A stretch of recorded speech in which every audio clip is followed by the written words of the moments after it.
பழனி முருகன் கோவிலில் கெட்டுப்போன பஞ்சாமிர்தத்தை அழிக்க கொண்டு சென்ற வாகனத்தை தற்பொழுது பொதுமக்கள் சிறைபிடித்திருக்கிறார்கள். அதனை நாம் அண்மை செய்தியாக பார்த்துக் கொண்டிருக்கிறோம்.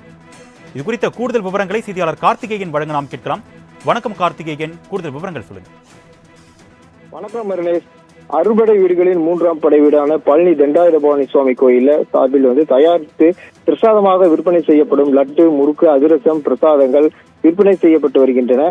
கடந்த தைப்பூசத்தை முன்னிட்டு கூடுதலாக 1 லட்சம் பஞ்சாமிர்தங்கள் தயாரிக்கப்பட்டுள்ளதாக, அதிலிருந்து பஞ்சாமிர்தம் காலாவதி தேதி முடிந்து விற்பனை செய்யப்பட்டுள்ளதாகவும் பக்தர்களும் குற்றம் சாட்டியிருந்தனர். அதனை மாலை முரசு தொலைக்காட்சி ஆதாரங்களுடன் வெளியிட்டிருந்தது. அவ்வப்போது செய்தியாளர்களை சந்தித்த அறங்காவலர் குழு தலைவர் சந்திரமோகன், தாங்கள் தயாரிக்கப்படும் பஞ்சாமிர்தம் காலாவதி தேதி குறிப்பிட்ட 15 நாட்களிலிருந்து கூடுதலாக 15 நாட்கள் வைத்து பயன்படுத்தலாம் என விளக்கம் அளித்திருந்தார். இந்த நிலையில் இன்று காலை அடிவாரத்தில் உள்ள பஞ்சாமிர்த தயாரிப்பு நிலையத்திலிருந்து சுமார் 1 கேன்களுக்கு 50 கிலோ வீதம் 66 கேன்கள் மூலமாக ராலியின் காலாவதியான பஞ்சாமிர்தங்களை ஒட்டஞ்சத்திர அருகே உள்ள கள்ளிமதியம் கோசாலை வளாகத்தில் வைத்து அளிப்பதற்காக கொண்டு செல்லும் போது பொதுமக்கள் மற்றும் இந்து அமைப்பினர் ராலியை தடுத்து நிறுத்தி சிறைபிடித்துள்ள சம்பவம் பரபரப்பை ஏற்படுத்தியுள்ளது.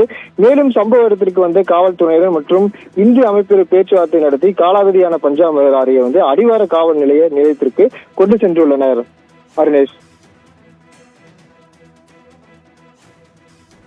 விவரங்களுக்கு நன்றி கார்த்திகேயன்.